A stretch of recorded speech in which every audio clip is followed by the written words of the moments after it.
Shalom, selamat malam, saudara-saudara yang dikasihi Tuhan Yesus Kristus.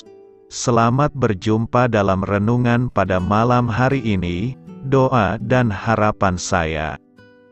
Saudara semua ada dalam keadaan yang baik, sehat, penuh sukacita, dan berlimpah berkat Tuhan. Sebelum kita mendengarkan renungan firman Tuhan, mari sama-sama kita berdoa.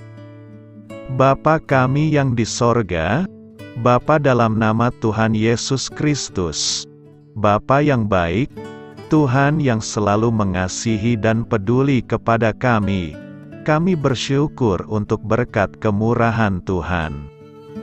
Penyertaan-Mu dari pagi hingga malam hari ini, oleh karena pertolongan Tuhan, karena tuntunan dan hikmat-Mu saja, maka kami dapat melakukan segala tugas aktivitas kami.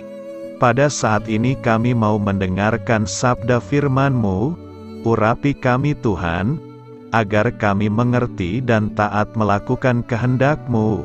Dalam nama Tuhan Yesus, kami berdoa. Haleluya, amin. Sahabat suara kasih, ayat pembacaan Alkitab kita hari ini terambil dari Hosea 2 ayat yang ke-13 sampai 20. Hosea 2 ayat 13 sampai 20. Sebab itu, sesungguhnya aku ini akan membujuk dia dan membawa dia ke padang gurun dan berbicara menenangkan hatinya. Aku akan memberikan kepadanya kebun anggurnya dari sana, dan membuat lembah Ahor menjadi pintu pengharapan. Maka dia akan merelakan diri di sana seperti pada masa mudanya, seperti pada waktu dia berangkat keluar dari tanah Mesir. Maka pada waktu itu, demikianlah firman Tuhan, engkau akan memanggil aku, suamiku, dan tidak lagi memanggil aku, Baalku. Lalu aku menjauhkan nama para Baal dari mulutmu, maka nama mereka tidak lagi disebut. Aku akan mengikat perjanjian bagimu pada waktu itu, dengan binatang-binatang di padang, dan dengan burung-burung di udara, dan binatang-binatang melata di muka bumi. Aku akan meniadakan busur panah, pedang dan alat perang dari negeri, dan akan membuat engkau berbaring dengan tenteram. Aku akan menjadikan engkau istriku untuk selama-lamanya, dan aku akan menjadikan engkau istriku dalam keadilan dan kebenaran, dalam kasih setia dan kasih sayang. Aku akan menjadikan engkau istriku dalam kesetiaan, sehingga engkau akan mengenal Tuhan. Maka pada waktu itu, demikianlah firman Tuhan, aku akan mendengarkan langit, dan langit akan mendengarkan bumi. Sahabat suara kasih, ayat emas renungan kita hari ini adalah Hosea 2 ayat 13. Sebab itu, sesungguhnya, aku ini akan membujuk dia, dan membawa dia ke padang gurun, dan berbicara menenangkan hatinya. Judul renungan kita hari ini adalah Pemulihan ada di tangan Tuhan, ditulis oleh Katetin Britton. Sahabat suara kasih, Nabi Hosea memiliki pekerjaan yang tidak mudah. Tuhan memerintahkannya untuk mengambil seorang istri, yang mereka ketahui bahwa ia tidak akan setia. Benar, Hosea menikahi Gomer si pelacur. Hosea dan Gomer memiliki beberapa anak bersama. Namun pada akhirnya Gomer kembali ke cara lamanya. Dia meninggalkan Hosea untuk kembali kepada kekasihnya, dan berakhir di pasar budak. Kemudian Hosea melakukan hal yang di luar pikiran manusia. Hosea membeli Gomer. Seperti dalam Hosea 3 ayat 1-3 mengatakan, berfirmanlah Tuhan kepadaku, pergilah lagi. Cintailah perempuan yang suka bersundal dan berzinah, seperti Tuhan juga mencintai orang Israel, sekalipun mereka berpaling kepada allah-allah lain dan menyukai kue kismis. Lalu aku membeli dia bagiku, dengan bayaran 15 shikal perak, dan 1,5 homer jelai, aku berkata kepadanya, lama engkau harus diam padaku, dengan tidak bersundal, dan dengan tidak menjadi kepunyaan seorang laki-laki, juga aku ini tidak akan bersetubuh dengan engkau. Artinya, Hosea menebus pengantinnya yang nakal. Alih-alih meninggalkannya pada konsekuensi alam, Hosea membawanya kembali ke dalam perjanjian pernikahan.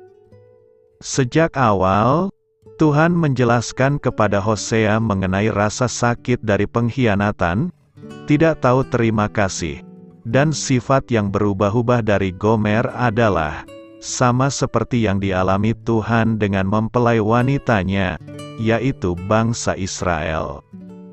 Penyembahan berhala jauh melebihi kesetiaan pada perjanjian. Bangsa itu semakin terjerat dengan kerajaan asing, hingga melawan perintah langsung Allah.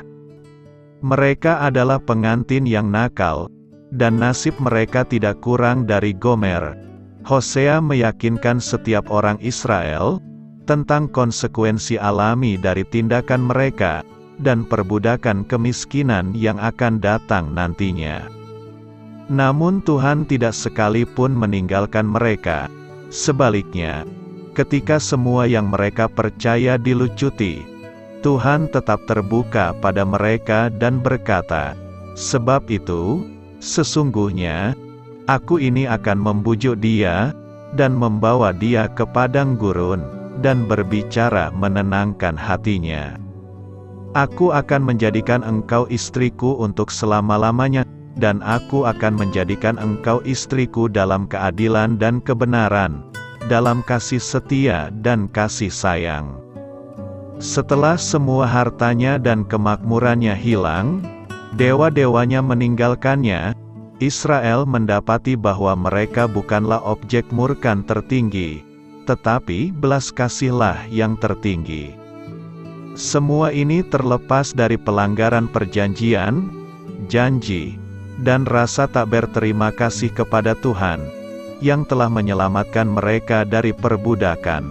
Sahabat Suara Kasih, jangan pernah lupa bahwa gurun sekalipun dapat menjadi tempat pemulihan di tangan Tuhan.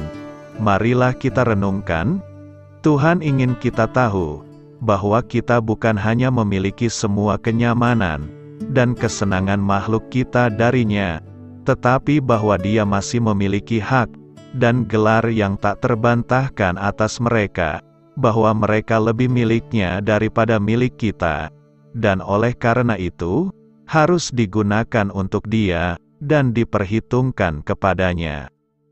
Amin. Tuhan Yesus memberkati. Saudara yang terkasih, demikianlah renungan kita pada malam hari ini. Semoga menjadi berkat dan kebaikan bagi kita semuanya. Dan untuk menutup renungan kita pada malam hari ini, marilah kita berdoa. Bapa kami yang di sorga, Bapa di dalam nama Tuhan Yesus Kristus, kami bersyukur Bapa, karena Engkau memberikan begitu banyak berkat di dalam hidup kami. Ajarlah kami Bapa, untuk selalu mengucap syukur kepadamu setiap hari. Terima kasih juga Bapa, untuk pertolongan, penyertaan, dan juga atas berkat-Mu. Kami berbahagia dan bersyukur Bapa, atas kebaikan Tuhan di dalam hidup kami. Terima kasih untuk penyertaan-Mu Bapa, di sepanjang hari yang telah kami lewati. Hingga pada malam hari ini, kami boleh bersyukur lagi di hadapan-Mu Bapa, melalui doa dan renungan malam hari ini. Terima kasih untuk firman-Mu pada hari ini Tuhan. Kami mau belajar dan terus belajar tentang firman-Mu. Firman-Mu yang menguatkan dan meneguhkan iman percaya kami. Firman-Mu yang mengubahkan kehidupan kami. Kami mau melakukan firman-Mu Bapa, di sepanjang kehidupan kami, agar kami menjadi kuat, berjalan bersama dengan Engkau. Terima kasih Bapa, untuk nafas kehidupan yang masih Engkau berikan. Kami mau pakai kehidupan kami, untuk hormat dan kemuliaan nama-Mu. Kiranya Engkau selalu memberkati hidup kami, keluarga kami, sanak saudara kami, daerah tempat tinggal kami, bangsa dan negara kami, pemerintah-pemerintah kami. Biarlah semuanya dalam perlindungan-Mu Bapa, dan jadilah sesuai kehendak-Mu yang terbaik di dalam hidup kami. Bapa, hamba berdoa untuk saudara-saudara kami yang sudah mendengarkan renungan pada malam hari ini. Biarlah yang saat ini sedang mengalami sakit penyakit, pergumulan masalah, kebutuhan ekonomi, kiranya Engkau jamah, sembuhkan dan pulihkan kehidupan mereka. Berkati perekonomian mereka, serta berikan jalan keluar di setiap masalah kehidupan yang sedang mereka hadapi. Ajarlah kami juga Bapa, untuk selalu berharap dan percaya kepada Tuhan Yesus. Pada malam hari ini Bapa, kami akan beristirahat dalam tidur kami. Kiranya Engkau sertai dan lindungi kami di sepanjang malam ini, sehingga kami boleh bangun besok pagi, dengan tubuh yang sehat, kuat, serta diberkati Tuhan. Terima kasih Bapa, inilah yang menjadi doa dan permohonan kami. Dalam nama Tuhan Yesus, kami berdoa. Amin.